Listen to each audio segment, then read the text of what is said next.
एक दोषी है जिसने वो काम किया है, दूसरा दोषी वो होता है जिसकी देख रेख में वो काम हुआ है, और तीसरा दोषी वो होता है जिसको सब पता होते हुए भी, रिटर्न कंप्लेंट्स होते हुए भी जो कार्रवाई ना करे, वो भी कहीं ना कहीं सम्मिलित है। ये सभी जो जिसको नेशनल हाईवे जो अथॉरिटी ऑफ इंडिया के जो माफिया है उसमें कहीं ना कहीं सम्मिलित हैं, ये दर्शाता है। और न केवल अभी आपने पीछे भी देखा, शाहपुर में पूरी की पूरी सड़क बह गई दिन में ही, इतनी ज़्यादा बारिश भी नहीं हुई है। यहाँ पे अगर बात करेंगे इन बरसातों में कितनी जानें चलेगी। कुल्लू मनाली जो हाईवे की अगर हम बात करें, ये बिल्कुल ठीक बात है, 8 किलोमीटर की टनल बनी है। ये नाथूराम जी से मेरी काफ़ी डिस्कस हुई है इस बारे में। 8 किलोमीटर की टनल गई, पर उसका मक कहाँ गया, ये बहुत बड़ा सवालिया निशान है कि उसका मक कहाँ डाला।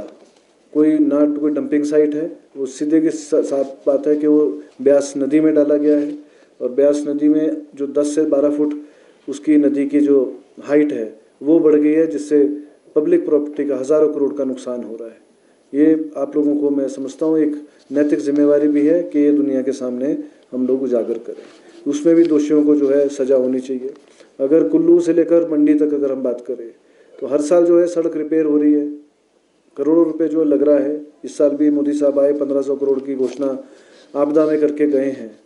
पिछले साल भी जो है 600-700 करोड़ रुपए 2023 में सड़कों में नेशनल हाईवे अथॉरिटी, केवल मैं एक रोड की बात कर रहा हूँ, कुल्लू से मंडी की बात कर रहा हूँ, मनाली से मंडी की, उसमें दिए गए। तो और हर साल जो है नदी में ही इंक्रोच करा जाता है, और नदी जब आप नदी का रास्ता ही बदल देंगे तो कितना नुकसान होगा।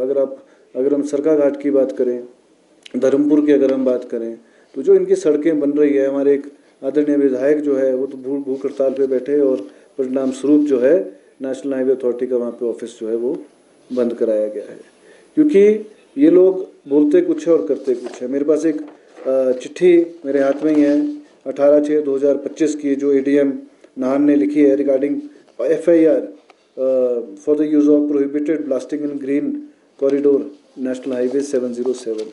तो इसका FIR का क्या हुआ, क्या इसकी इंक्वायरी हुई, ये भी आपके माध्यम से जो है दुनिया को पता होना चाहिए। और जो दोषी हैं जिन्होंने बिना परमिशंस के ब्लास्टिंग करी है, उसका एविडेंस जो है हमारे पास, वीडियोस और जो उन्होंने बोर करे ब्लास्टिंग के लिए वो वाली वीडियोस, वो सारी हम लोगों के पास जेलेटिन उसकी पूरी वीडियोस जो हैं और रिकॉर्डेड सामग्री वो हम लोगों के पास उपलब्ध भी है। अभी भट्टाकुफर में पीछे जो मुख्य बात है जो मैं आप लोगों को बोलना चाह रहा हूँ, जो कि कल आपके सामने जो है 2-3 दिन में आप लोगों के सामने उजागर होने वाली है। जितने भी सड़कें हिमाचल प्रदेश में बन रही हैं, इनको 2 तरह की परमिशन मिलती है। एक होती है स्टेज 1 और एक होती है स्टेज 2। और जो स्टेज 1 की परमिशन जो है, अगर हम भट्टाकुफर की बात करें, शोगी से लेकर ढली जो काम चल रहा है 2 फेज में, स्टेज 1 की परमिशन इनको मिल गई थी। अब स्टेज 1 की परमिशन क्या है, उसमें केवल मात्र ये लोग केवल मात्र कटिंग कर सकते हैं, कोई परमानेंट स्ट्रक्चर नहीं बना सकते हैं। तो फाइलों के ऊपर बात है, वो आ चुकी है, डिपार्टमेंट्स जो है सख्त से सख्त कार्रवाई उनके ऊपर कर रही है, क्योंकि और सेकंड फेज की आज तक जो है अधिकतर हिमाचल प्रदेश की बात कर रहा हूँ मैं आपको, अधिकतर हिमाचल प्रदेश में स्टेज 2 की परमिशंस जो हैं वो आई ही नहीं है आज तक। तो बिल्कुल it is a clear violation of FCA, clear violation है। और एक्ट भी ये बोलता है, अगर उन्होंने ये काम नहीं कि अगर उन्होंने स्टेज 2 की मंजूरी के बगैर अगर पुल खड़े कर दिए हैं, अगर रिटेनिंग वॉल्स खड़ी कर दिए हैं, अगर टियर खड़े करते हैं जो पुलों के लिए नीचे बेस दिए जा रहे हैं, वो तो सामने आपके सामने दिख रहा है, तो बिल्कुल क्लियर वायलेशन है। उसमें उनको हैवी पेनल्टीज जो हैं वो इम्पोज करी जाएंगी कंपनीज को। और FCA की जो परमिशन है उसकी वायलेशन है। FCA केस के ऊपर भी जो है इनको वायलेशन के उसमें इनके ऊपर FIR जो है वो दर्ज होनी चाहिए कि उन्होंने वायलेट किया है। NGT में भी अभी केस जो है नाथूराम जी ने केस डाला है, उसके अंदर भी हम लोग ये वाली बात रिटर्न एविडेंस लेके आएंगे, ये सेम इसका। लेकिन सवाल ये उठता है कि इसमें एक पार्ट है कि ठेकेदार के ने शुरू किया बिना परमिशन के, बिना फेज 2 की परमिशन के उन्होंने स्ट्रक्चर्स शुरू कर दिए, लेकिन वो करवाने वाला कौन है, उसके बिल किसने पास करे हैं, उनको पेमेंट्स कैसे हो रही हैं, ये सबसे बड़ा सवाल है। तो ये साफ दर्शाता है कि ये जो NHAI के अधिकारी हैं उनके ऊपर ये सवाल निशान उठता है कि उन्होंने बिना स्टेज 2 के परमिशन के कितने बिल पास करे हैं। ये लोगों के सामने आना बहुत ज़रूरी है। और स्टेज 1 की परमिशन जब उनको मिली थी उससे पहले भी डिपार्टमेंट ऑफ फॉरेस्ट ने कई DRs इनके खिलाफ पूरे हिमाचल में काटी हैं।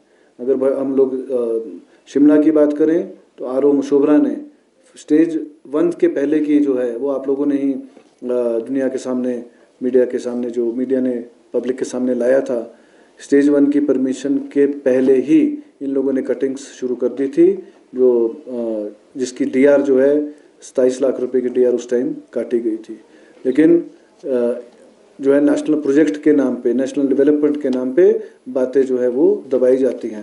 मैं उन अधिकारियों को भी आपके माध्यम से बोलना चाहूँगा, उच्च अधिकारियों को, क्योंकि नीचे वाला अधिकारी को तो दबाया जाता है, तो उच्च अधिकारियों को भी मैं साफ स्पष्ट रूप से बोलना चाहूँगा, अगर किसी ने वायलेशन इसमें किसी का हाथ होगा तो उनके ऊपर सख्त जो है वो कार्रवाई ज़रूर होगी।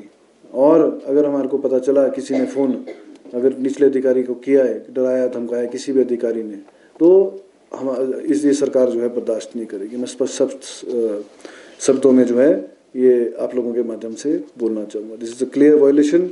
लोगों के साथ खिलवाड़ है, लोगों की ज़मीन, लोगों की जानों से जो है खिलवाड़ national highway authority of India के अधिकारी वो लोग कर रहे हैं, and they should be punished. मैं